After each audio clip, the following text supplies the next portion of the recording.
mengarahkan haluannya ke pantai seberang, mengamuklah samudera dan badai menderu, gelombang zaman mengampas dan sulit ditampung. Selamat berjumpa lagi dalam channel Inspirasi Sabda bagi Keluarga, Komisi Keluarga Keuskupan Agung Medan, hari ini 14 Februari 2023. Bacaan inspirasi kita dari Injil Markus bab 8 ayat 14 sampai 21. Kemudian ternyata murid-murid Yesus lupa membawa roti. Hanya sebuah saja yang ada pada mereka dalam perahu. Lalu Yesus memperingatkan mereka, katanya, "Berjaga-jagalah dan awaslah terhadap ragi orang Farisi dan ragi Herodes." Maka mereka berpikir-pikir dan seorang berkata kepada yang lain, "Itu dikatakannya karena kita tidak mempunyai roti."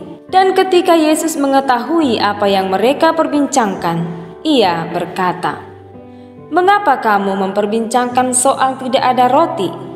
Belum jugakah kamu paham dan mengerti? Telah degilkah hatimu? Kamu mempunyai mata, tidakkah kamu melihat? Dan kamu mempunyai telinga, tidakkah kamu mendengar? Tidakkah kamu ingat lagi, pada waktu aku memecah-mecahkan 5 roti untuk 5.000 orang itu, berapa bakul penuh potong-potongan roti kamu kumpulkan?" Jawab mereka, 12 bakul. "Dan pada waktu 7 roti untuk 4.000 orang itu, berapa bakul penuh potongan-potongan roti kamu kumpulkan?" Jawab mereka, 7 bakul. Lalu katanya kepada mereka, "Masihkah kamu belum mengerti?" Demikianlah sabda Tuhan. Terpujilah Kristus. Dalam suatu peristiwa, saya pernah mengalami sesuatu hal yang sangat membahagiakan. Membahagiakannya begini.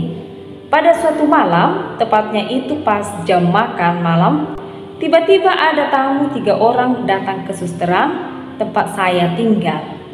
Ternyata mereka belum makan. Makanan yang tersedia sudah dijatah sesuai jumlah kami yang tinggal di komunitas itu. Pada malam hari itu, saya merasa ada Tuhan yang sedang berkarya. Singkat cerita, saya, suster yang lain, dan 3 tamu tadi merasa kenyang dengan makanan yang tersedia itu, yang sebetulnya hanya cukup untuk jatah kami para suster.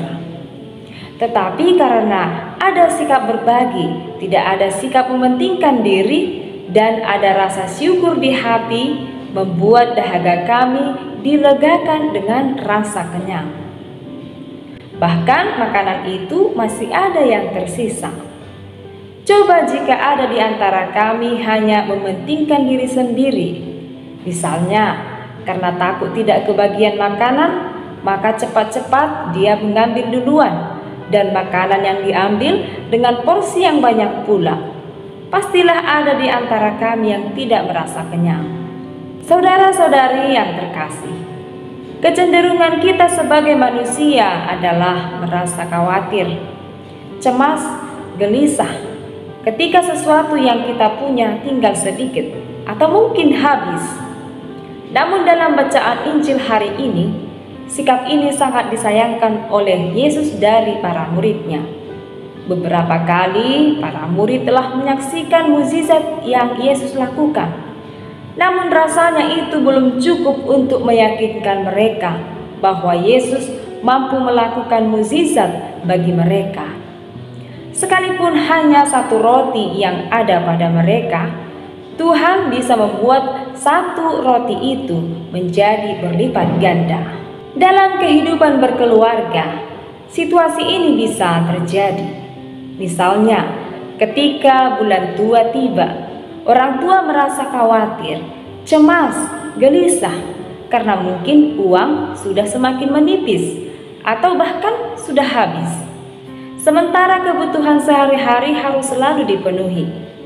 Ada banyak yang harus dipikirkan, misalnya kebutuhan sehari-hari, atau anak yang minta uang jajan, anak yang minta biaya keperluan sekolah, atau mungkin kebutuhan lain yang tak terduga yang harus segera dipenuhi.